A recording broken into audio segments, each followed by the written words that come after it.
Bueno, pues buenos días. Vamos a, vamos a iniciar con este evento. En primer lugar, pues me da mucho gusto que el tema de sindicalismo convoque a tantas personas y de tantos diferentes sectores a esta discusión aquí en el Colegio de México. Quisiera comenzar agradeciendo al señor secretario, al licenciado Roberto Campa Cifrián, secretario de la Secretaría del Trabajo y Previsión Social, por haber aceptado la invitación y la provocación de estar con nosotros en este diálogo académico con diferentes sectores. Le agradezco también al licenciado Arturo Alcalde Justiniani por la conferencia introductoria que nos dará al seminario. Bueno, su experiencia en el campo lo precede. Una, la sustitución de las juntas, digamos, por una función que se traslada al Poder Judicial, tanto en el ámbito federal como local. Por otro lado, crear dos instituciones, un instituto federal, que hoy se denomina Instituto Federal de Conciliación y Registro Laboral, que tendría las actividades de registro de sindicatos y de contratos colectivos, y el Centro de Conciliación a nivel de los estados.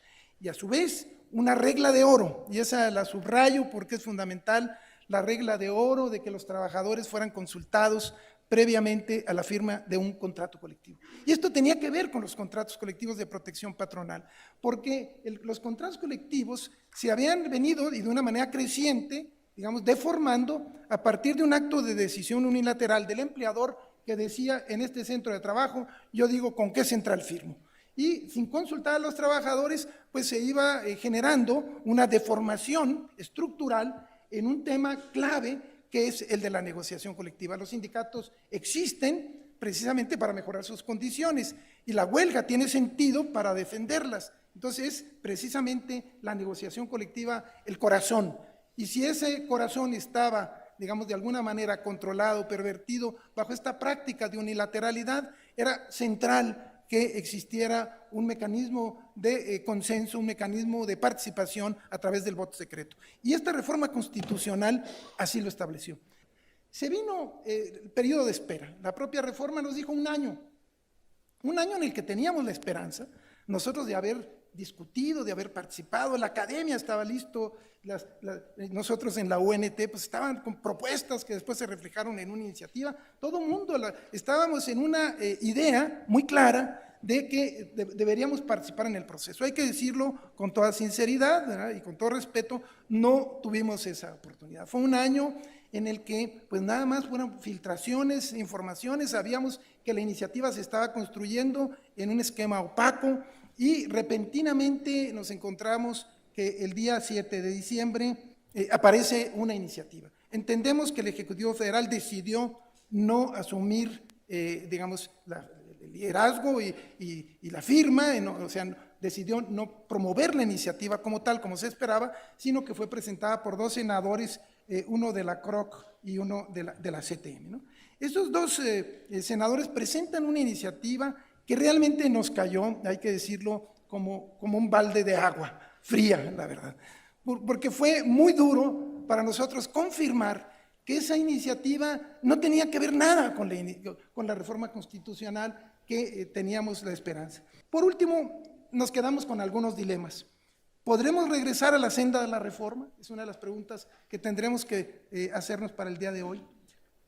¿Qué pasará en el Congreso? ¿Cuál será la posición de los partidos? El cambio en la Secretaría, que ha generado una expectativa positiva, nos apoyará para, digamos, dar este alto en el camino. Creo que es una oportunidad el estar pues con la cabeza fría y el no haber sido partícipe de esta iniciativa para que escuchar a los actores, pero con tiempo. Yo diría que una situación de prisa ahorita sería lo más negativo, porque es tan complejo, estamos hablando de procedimientos, requisitos, integración de órganos, eso nos llevaría a nuestro juicio a un escenario de muchos riesgos. ¿Qué actitudes tendrá el Partido de Acción Nacional? Es una pregunta interesante, porque en la pasada reforma de 2012, en el Senado, logramos, con, digamos, los partidos de izquierda, el PT, lo que era Morena, y el PAN, logramos ser mayoría para defender lo que en aquel entonces fue el artículo 388 bis, que planteaba la necesidad de votar previamente a la firma de un contrato colectivo. En la Cámara de Diputados perdimos por 5 votos. Hoy la pregunta es, y ese es uno de los dilemas, ¿cuál será la posición de los partidos? Pero termino diciendo, está en juego nuestro futuro, está en juego el futuro de nuestras familias, está en juego el futuro de los que viven de su trabajo, que somos todos, de alguna manera, todos somos trabajadores. Hay una maravillosa oportunidad, incluso para el propio gobierno, de transitar hacia una vía razonable, equilibrada. Se necesita dar ese alto en el camino, se necesita distinguir los intereses que están en este proceso, se necesita rescatar el valor de los derechos colectivos, que son una fuente positiva para la construcción de una sociedad. Son una fuente para tener buenos salarios, razonables, vinculados, digamos, realmente al valor del trabajo, y políticas públicas, y finalmente una sociedad como muchos de nosotros la soñamos. Muchas gracias.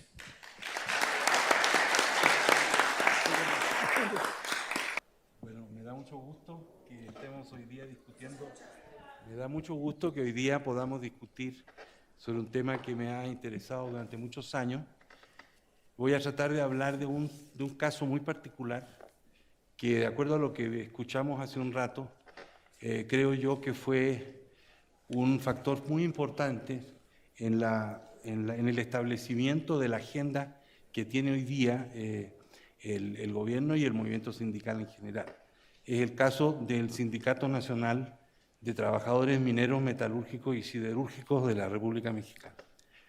Este trabajo que voy a presentarles está muy ligado a trabajos que he hecho antes sobre los mineros en general en América Latina, y en este sentido, digamos, a pesar de que me parece un poco irrelevante que una fuerza de trabajo muy pequeña, los mineros son muy pocos en América Latina, pero producen mucha riqueza y tienen un papel muy importante que jugar en los movimientos sindicales de México, de Chile, de Bolivia y de Perú.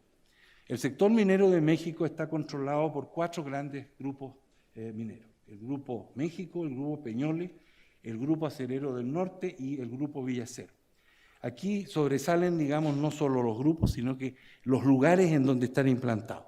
El Grupo México tiene su mayor peso en el estado de Sonora, en 2 grandes minas que representan la producción de cobre del país en forma, digamos, mayoritaria. El Grupo Villacero tenía una importancia fuerte porque tenía el control de la siderúrgica de Lázaro Cárdenas Las Truchas, que es la planta que produce más acero de México y que en algún momento, después de haber sido privatizada en el gobierno de Salinas, fue vendida al capital extranjero y hoy día es propiedad de una empresa, digamos, de ArcelorMittal, digamos, de nacionalidad hindú.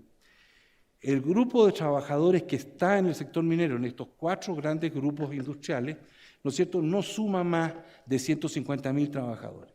Sin embargo, el peso económico de lo que producen esos trabajadores es extremadamente importante. No es tan importante como en Bolivia, en Perú, en Chile, pero sí tiene un peso importante en la economía del país porque el valor de lo que producen en el mercado internacional es extremadamente alto. Los grandes enfrentamientos que hay hoy día por encontrar el control, ¿no es cierto?, de las minas del país, como lo estamos observando hoy día en la mina Media Luna, cerca de aquí de la ciudad. La secuencia de acontecimientos. Yo diría que el gran acontecimiento que, digamos, empujó esta evolución ocurrió el 19 de febrero de 2006 con la catástrofe que sepultó a 65 mineros en la mina de Pasta de Conchos en Coahuila. Ese fue el detonante, y si ustedes leen el libro que escribió Napoleón Gómez Urrutia sobre este problema, se van a dar cuenta que ahí fue el momento en que él tuvo, digamos, que tomar una decisión que le debe haber costado mucho hacer, y es de irse de México por las condiciones en que se dio el efecto sobre la Secretaría del Trabajo. Y aquí aprovecho de decir una cosa: en la discusión que hemos tenido no se ha hablado mucho de la seguridad en el trabajo, y ese es un tema central en este país. Los doctores del Seguro Social están al servicio de las empresas y no al servicio de los trabajadores. Entonces ese es un tema que también hay que tomar en cuenta. El asesinato de 2 obreros el 20 de abril de 2006 en Lázaro Cárdenas Las Truchas, cuando paradójicamente el gobernador del estado de Michoacán era el hijo del licenciado Cuauhtémoc. A mediados de 2009, el despido ilegal de los trabajadores de la mina de Cananea. Tomen eso como el factor que dio lugar a un distanciamiento fuerte entre el sindicato minero las autoridades del trabajo y los gobiernos de 3 presidentes, porque aquí estamos hablando de la presidencia de Fox, de la presidencia de Calderón y de la presidencia actual. Esta es una secuencia en la cual uno tiene que, de cierta manera, reconocer que el sindicato minero de este país ha tenido, digamos, la fuerza de enfrentarse a 3 sexenios presidenciales estableciendo esa agenda. En 2006, el aumento del salario mínimo fue de 4%. Los trabajadores del sindicato minero lograron tener 12% de aumento en el año 2006. Hace poco, decíamos, en el 2013, el aumento fue de 3.9% y los sindicatos, ¿no es cierto?, lograron 13% de aumento. Esto es, ustedes podrán pensar, no es central, pero del punto de vista de la negociación política general, esta política de subir en los contratos colectivos, de superar, de desconocer los topes salariales, políticamente es un efecto muy fuerte. Y los ministros de Hacienda de los 3 sexenios no estuvieron nada de contentos, y por eso fue esencialmente la razón por la cual había que sacar al secretario general del Sindicato de México, lo cual tuvo un efecto mayor todavía, porque a pesar de no estar en México, sigue controlando y manejando el sindicato. Entonces tenemos un escenario inédito en América Latina en que un sindicato se controla vía Internet desde Vancouver, Canadá. Cosa que es muy importante, que yo creo que para darle un dato al señor Carlos Puigdemont en Cataluña, puede decir que en México se está dando una situación así. Podría él controlar la política de Cataluña como lo hace Napoleón Gómez Urrutia desde Vancouver, Canadá. Digamos, deteriorando profundamente, precisamente porque uno de los 2 actores de esa alianza política que se dio en la época de la Revolución ha dejado de interesarse en los trabajadores y en los sindicatos. Entonces, esa coyuntura que se abre en 2006, con algo que yo no llamaría, digamos, asesinato, pero sí como lo calificó Gómez Urrutia, un homicidio industrial. Eso fue, digamos, la gota que derramó el vaso. Y de ahí entonces, un hombre que era del sistema, porque no hay que recordar, no hay que olvidar. Gómez Urrutia fue parte del sistema, como muchos otros, decidió distanciarse. El año pasado el gobierno mexicano estaba muy en la dinámica de incorporarse al Tratado Transpacífico. Y bueno, el gobierno daba por hecho que eso iba a ocurrir y que era una de sus prioridades incorporarse a este Tratado Transpacífico. Pero los norteamericanos y los canadienses insistían mucho que México no estaba cumpliendo, sobre todo con sus responsabilidades laborales, y que por lo tanto era una ventaja competitiva desleal, que México tenía que modernizar su estructura laboral, sus leyes laborales y sobre todo mejorar las condiciones salariales de los trabajadores mexicanos. A mí se me llegó a decir por parte del gobierno que ellos no iban a permitir la injerencia porque sabían que los sindicatos norteamericanos y canadienses presionaban mucho de ellos en las leyes mexicanas, en la política mexicana, y que de ninguna manera iban a modificarse estas a juicio o a criterio de esas presiones. Parecían muy seguros de que eso era posible, pero creo que las presiones fueron fuertes, al grado que de repente nos enteramos que habían subido a la tribuna la propuesta de reforma laboral que había venido siendo impulsada por la Unión Nacional de Trabajadores. Ya tenía ahí algún tiempo presentada y de pronto, para cumplir con ese propósito que se les reclamaba para lograr su participación, subieron esta reforma que fue finalmente aprobada.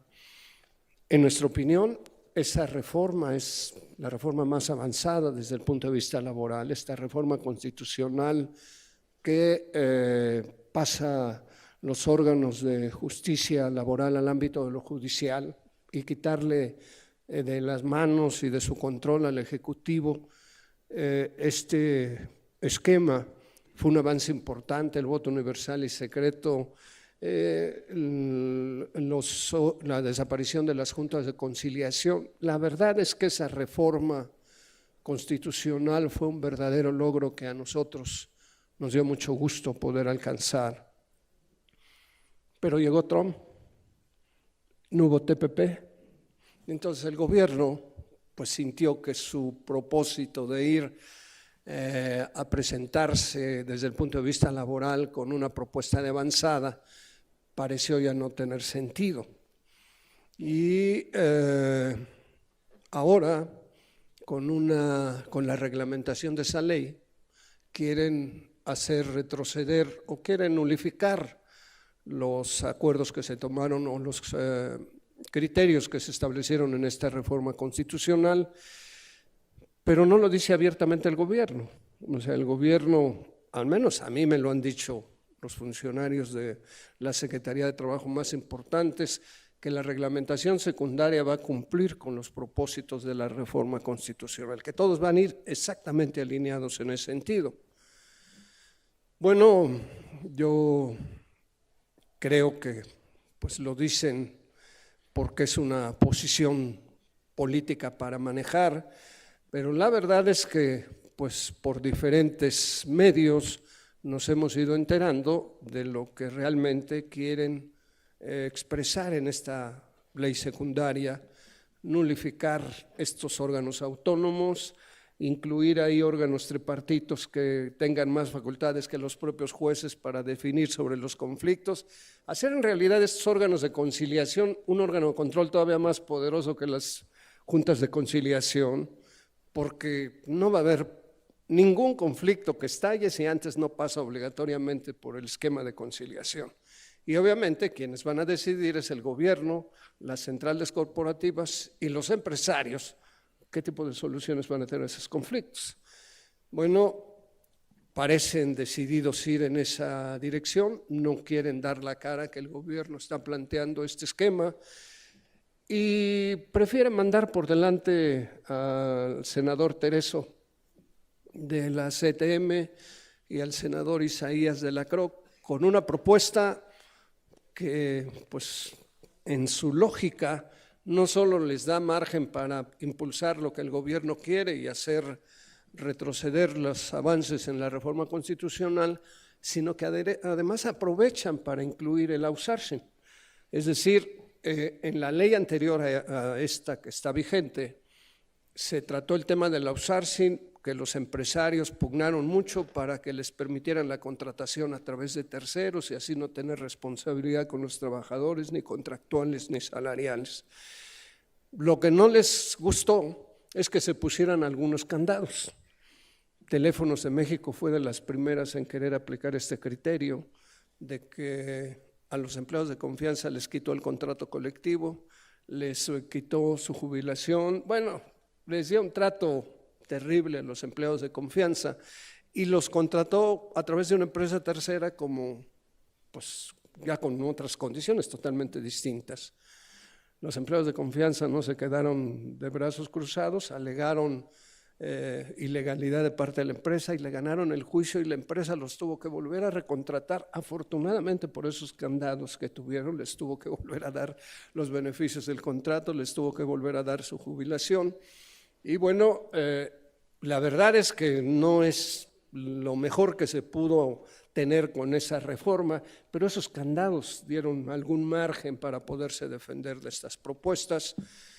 Y los empresarios, a través del senador Isaías y del senador Tereso, y me imagino que de acuerdo con la Secretaría de Trabajo, insistieron que se volviera a tratar el tema del outsourcing para quitarle los candados.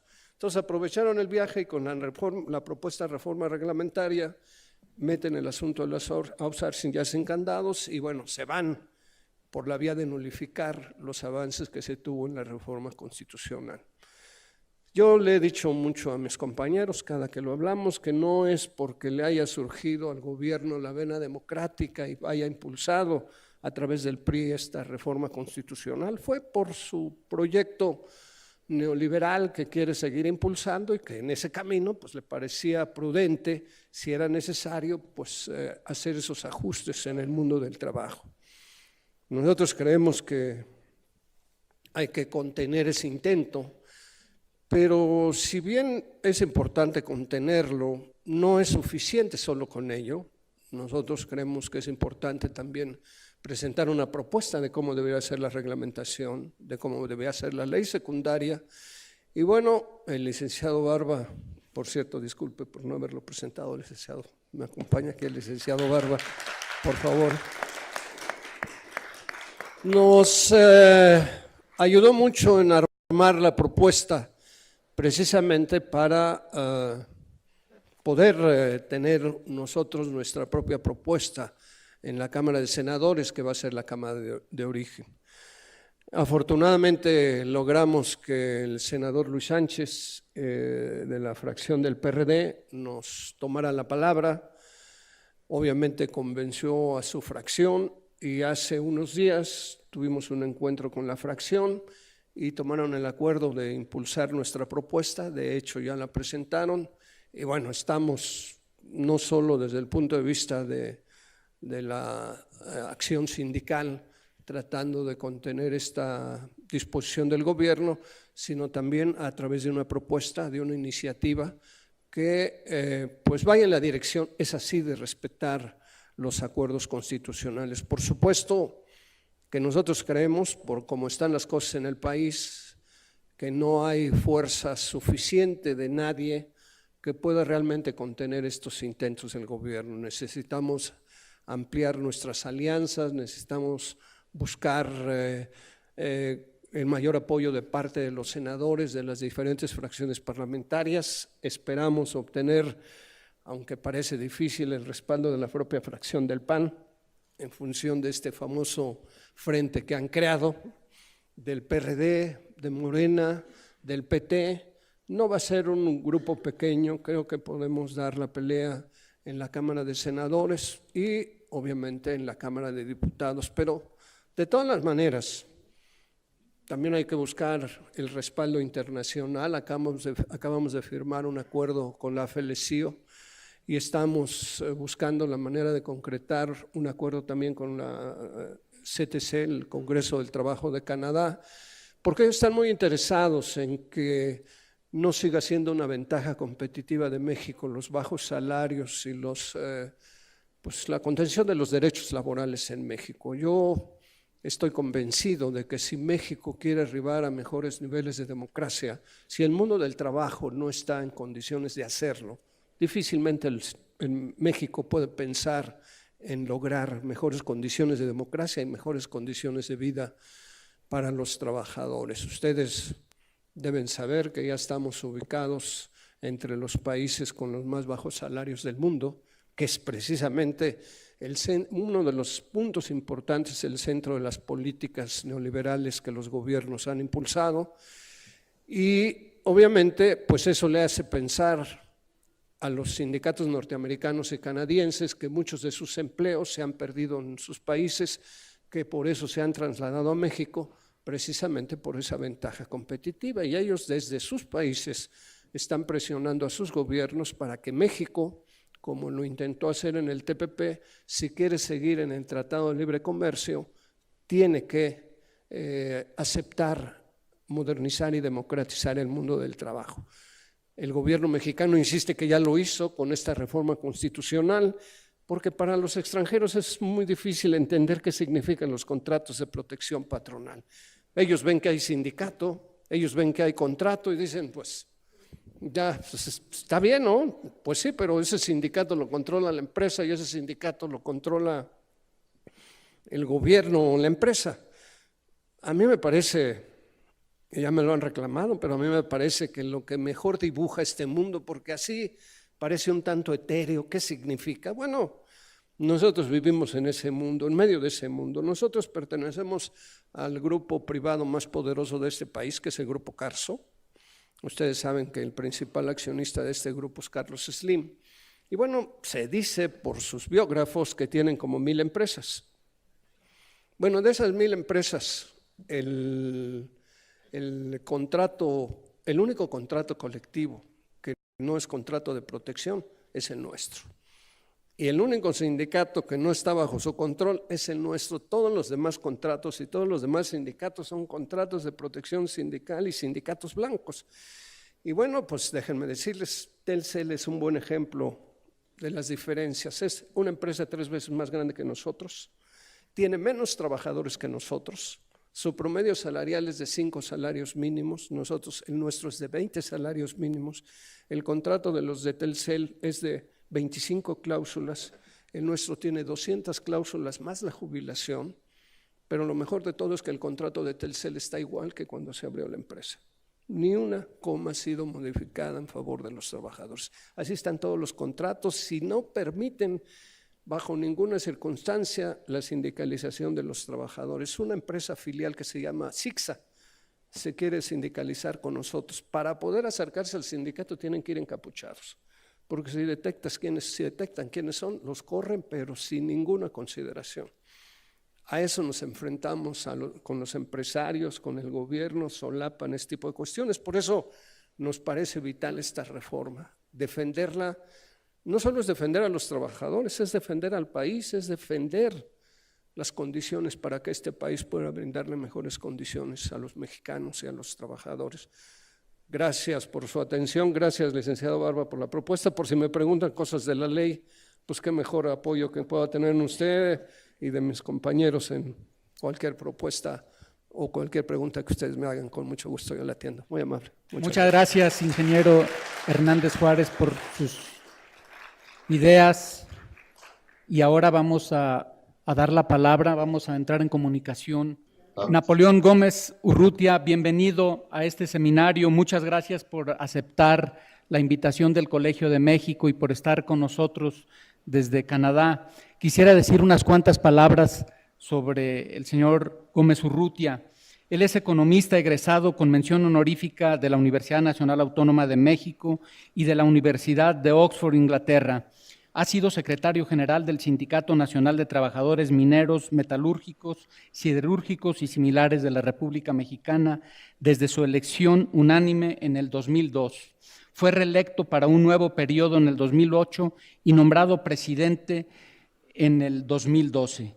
Recibió en 2011 el Premio Internacional en Derechos Humanos Minnie Kirtland de la AFL-CIO y en 2014 la máxima distinción global en derechos laborales, el Premio de Noruega Arthur Svensson y el Premio Edelstam en Suecia. En 2014 recibió la destacada medalla de oro IPI de la Asociación de Editores Independientes de Nueva York por su publicación del libro El colapso de la dignidad.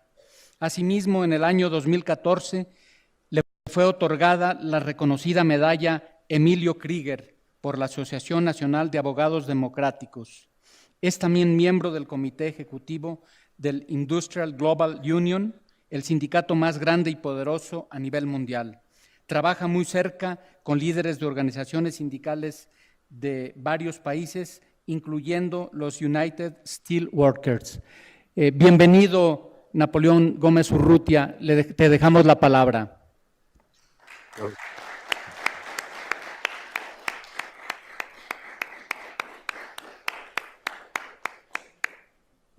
Gracias, muchas gracias. En primer lugar, quiero agradecer la invitación a participar en este seminario sobre sindicalismo y desde luego felicitar al Colegio de México por esta preocupación, por este tema tan importante para la vida de la clase trabajadora de México y de México en su conjunto. Y quiero felicitar a la directora, a la presidenta del Colegio de México y por supuesto a los coordinadores y organizadores de este evento y a todos los que me han antecedido en el uso de la palabra. Yo quisiera referirme a algunos aspectos generales, medulares, me parecen, de este proyecto de reforma laboral.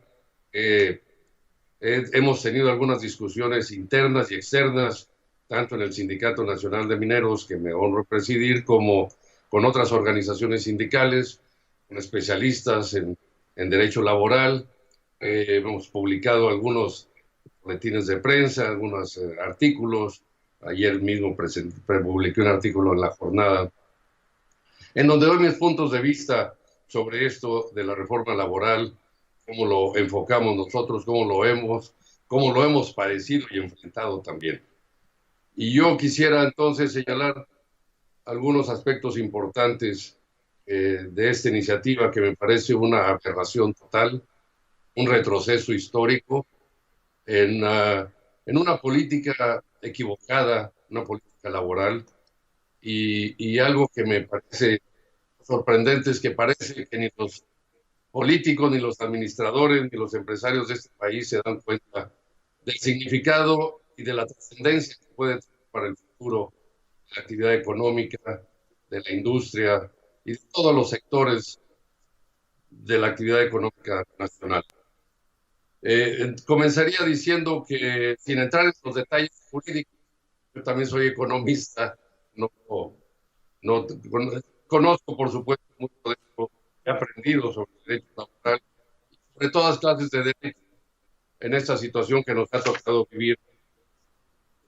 Yo quiero decirles que, bueno, para nosotros esto es algo que debemos de enfrentar todos, por eso felicitar al Colegio de México, para que tanto académicos como intelectuales, como profesores, como investigadores, o líderes sindicales, debemos unir fuerzas para evitar que una reforma de esta naturaleza pueda ser aprobada en los términos en que está propuesta.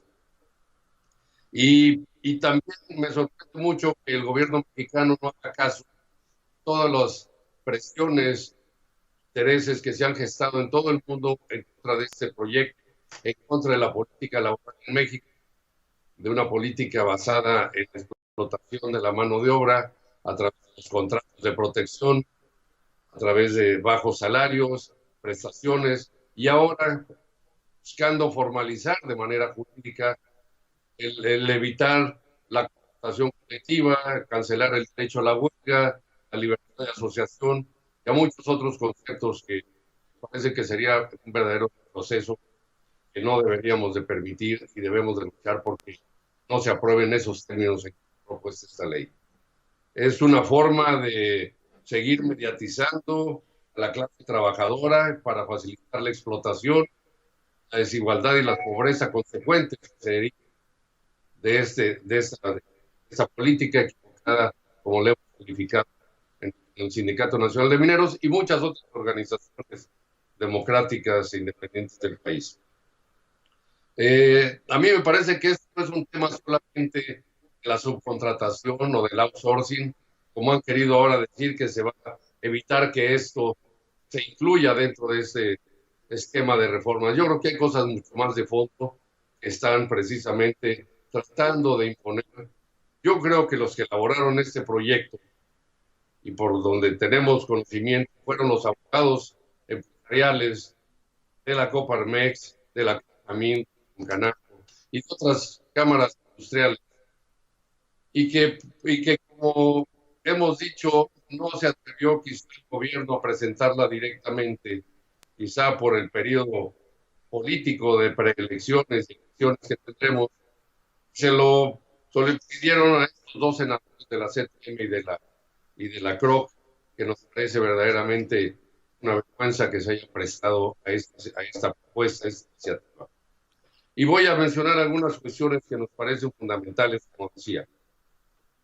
Hay en este proyecto muchas cuestiones que quedan vigentes, que son totalmente obsoletas. Por ejemplo, el concepto de la toma de nota, un concepto de reconocimiento oficial hacia los sindicatos, hacia los líderes que fueron electos, y que tenga que aprobarlo el gobierno mexicano, nos parece una aberración y una contradicción total con el espíritu del Convenio 87 que el gobierno de México tiene firmado desde hace más de 60 años, la Organización Internacional del Trabajo, sobre la libertad de asociación. O hay libertad de asociación, o hay control a través de la toma de nota de los sindicatos o de los dirigentes. Y la primera pregunta que nos hacemos, ¿por qué a los líderes sindicales les exigen toma de nota? Cuando es un derecho de los trabajadores única y exclusivamente, no de las empresas, no de los gobiernos, de decir a qué organización deciden participar los trabajadores. Esto solo es un derecho de los trabajadores. Es este derecho a la libertad de asociación, a la libertad sindical. Entonces, yo creo que esto, digo, bueno, vale la pena preguntarse por qué no le exigen toma de nota a los dirigentes empresariales que presiden las cámaras o a los políticos que manejan y administran el país, no sabemos si ni siquiera tengan la capacidad de dirigir, de repente ya están ahí, y a los líderes sindicales sí. Claro, esto es un mecanismo de control político que tiene años atrás, que fue establecido en los años 30, en la Alemania nazi, en la Italia fascista, en la España fascista, Hitler, Mussolini y Franco. Ese es el origen de la toma de nota, para buscar precisamente cómo controlar los sindicatos que les gusta, entregárselas, y a los que no les gusta rechazárselas. Y esto es como decía, pues es un instrumento de control que, verdad, es totalmente obsoleto y que permanece ahí en la ley. México es de los pocos países en el mundo que lo tiene todavía, si no es que el único. Es algo que a todo el mundo le parece una contradicción absurda. Por otro lado, estas reformas y esta política que ha seguido laboral y de salario del gobierno de México, pues nos parece también que tiene una contradicción interna muy importante. No se ha podido buscar un esquema de política industrial, laboral, una política económica en el país, pero que permita establecer una transformación, un estímulo a la creación del empleo, productividad, a la eficiencia, a la competitividad, si no es más que a través de tener una política de salarios bajos, de contratos de protección.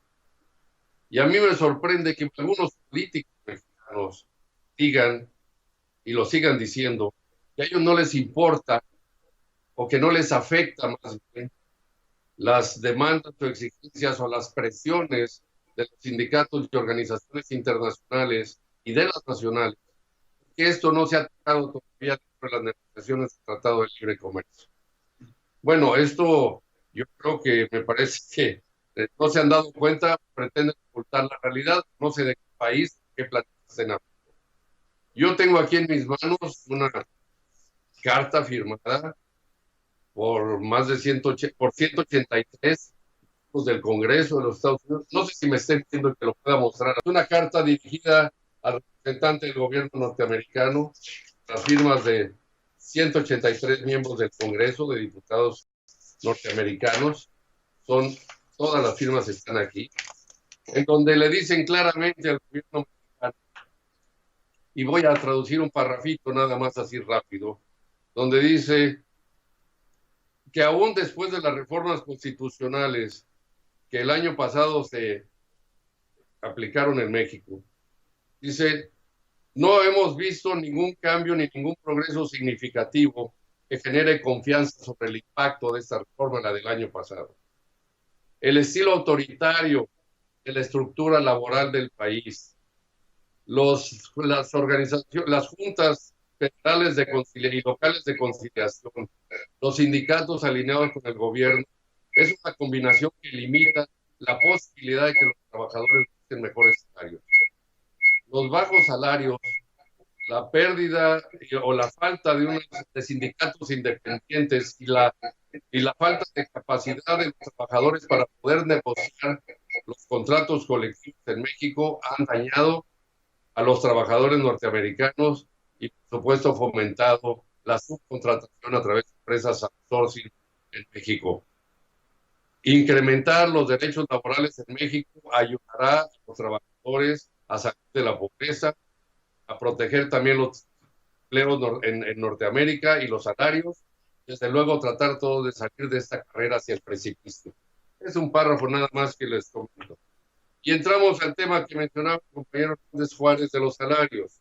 Efectivamente, México hoy está salarios más bajos de América Latina, de los más bajos. Creo que a lo mejor hasta el nivel de Haití o algún otro país. México hace 10 años tenía 3 veces los salarios por encima de China. Y estamos más de un 50%, 10 años después, por debajo de los salarios de China. Y esta política es lo que ha generado eso, porque los contratos de protección, que la mayoría, por cierto, tienen la CTM y la CROC, pues son los que facilitan esta explotación, en donde no existe un contrato colectivo verdadero, en donde los trabajadores no lo conocen, en donde cualquier negociación que hayan hecho fue a espaldas de los trabajadores, y donde pues esto da toda la flexibilidad para que la desigualdad se siga incrementando y la pobreza también. Entonces, por un lado, tenemos que el Tratado de Libre Comercio no ha ayudado a cambiar esta política en 24 años desde que se firmó, tan es así que la mitad de la población permanece en la pobreza y más de un 20% en la extrema pobreza, ni tampoco ha ayudado a generar unas perspectivas diferentes para el bienestar, para el estímulo al consumo interno y para poder realmente dinamizar a la actividad económica nacional. Y hay algo que también ahora viene a chocar con lo que está sucediendo, porque nos parece una ironía que el gobierno de Donald Trump en Estados Unidos esté presionando al gobierno mexicano para mejorar los salarios, incrementar los salarios, mejorar las condiciones de trabajo y la libertad sindical en México. Ellos, un gobierno conservador, antisindical, defendiendo sus intereses, vienen a decirle al gobierno de México que tiene que modificar su política, indirectamente buscando mejorar el nivel de salarios y prestaciones en México. Porque eso para ellos es evitar que las empresas norteamericanas trasladen sus inversiones y creen los empleos en México que en lugar de Estados Unidos o Canadá. Y aquí están las firmas de 183 diputados. Esto, por cierto, es ahora del 23 de enero de 2018. Es hace 2 semanas. No estamos hablando de un documento de hace mucho tiempo. Pero lo mismo ha escrito la Federación Americana del Trabajo, la FCLIO, el Congreso del Trabajo de Canadá, Industrial Global Union, la organización sindical más grande del mundo, con más de 55 millones de miembros, United, el sindicato más grande de Inglaterra, los Steelworkers, el sindicato más grande de Norteamérica, y todos han escrito y enviado comunicaciones al gobierno mexicano y no ha habido respuesta. Finalmente, quiero mencionar también que si esta política no cambia, esta política laboral e industrial, y no se elabora efectivamente algo que los políticos tienen que hacer, ponerse a trabajar en serio, elaborar un plan de trabajo y de gobierno. Hace mucho en las campañas políticas escuchábamos que los candidatos iban a presentar un plan de gobierno para que si ganaban pudieran ponerlo en práctica durante su administración. Hace mucho que ya no escuchamos un plan de gobierno. Ahora se improvisan medidas, decisiones, se invita a los amigos a participar en la política y todos en base de no hacer un esfuerzo intenso de crear realmente y buscar estas oportunidades en base a la oportunidad, a la productividad, a la eficiencia, a la inversión de... Y entonces lo que hacemos es seguimos prolongando un modelo que ya está totalmente deteriorado, que no va a sacar a México de la pobreza ni de la desigualdad. Finalmente quiero decir también que si no cambiamos este modelo de desarrollo económico y de política, muy probablemente México vaya a ir a una política económica al fracaso, que esto, antes de salir y de dar alternativas a los mexicanos para un mayor bienestar, pues va a hundir en una mayor crisis de consecuencias sociales impredecibles. Y ya para terminar, ahora sí, para terminar, quiero nada más señalar que nosotros en el Sindicato Nacional de Mineros pues hemos vivido toda esta estrategia de persecución, de represión, de amenazas, una persecución política que no se había visto en México probablemente nunca y que realmente condujo a luchar por defender a nuestra organización democrática, libre e independiente y que logramos avanzar y resolver las cosas de una manera que no se esperaba nunca. El poder político y económico se unió para destruir a nuestro sindicato y acabar con los líderes, acabar con nosotros y eliminar al sindicato. Y por una razón, y se los voy a mostrar gráficamente. Esta gráfica representa los salarios que hemos obtenido del año 2007 al 2017, año con año. Lo rojo es los niveles de salarios de los mineros mexicanos. Lo amarillo es el salario promedio de todas las organizaciones sindicales del país. 2 y 3 veces por encima de todos, año con año, en medio de esta persecución política. Por eso es por lo que explica mi presencia en Canadá, por eso la de muchos otros compañeros que han perseguido. Esto es una gráfica en línea, efectivamente. El rojo somos los mineros del año 2007-2017. El amarillo son los demás sindicatos en promedio nacional. Yo creo que esto tenemos que cambiar. No puede seguir una represión, una amenaza y una... Si ahora cometen toda clase de atrocidades los trabajadores, con empresas extranjeras, con empresas nacionales, pagando estos salarios de hambre, con estos contratos de protección, ¿qué será si la ley les autoriza y les permite hacerlo de manera formal, legal? ¿A dónde vamos a llegar?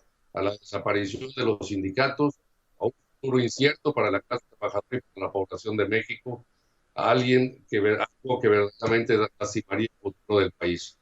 Yo invito a los demás dirigentes sindicales, a los centros académicos de investigación, a los intelectuales, a que unamos fuerzas en esta lucha para congelar o mandar a la reserva estos artículos que van en contra de la contratación colectiva, por el derecho a la huelga, en contra del derecho a la huelga, en contra de la libertad de asociación, en contra de una serie de mecanismos que tenderían a reprimir, a oprimir más a los trabajadores en México y desde luego al mercado en su conjunto. Es que, pues, ojalá podamos ir adelante todos, luchemos juntos, tengamos nuevas ideas y acciones y mostremos la fuerza y el poder de todos nosotros para salir adelante ante estas amenazas de un retroceso histórico sin precedentes en materia laboral, por lo menos.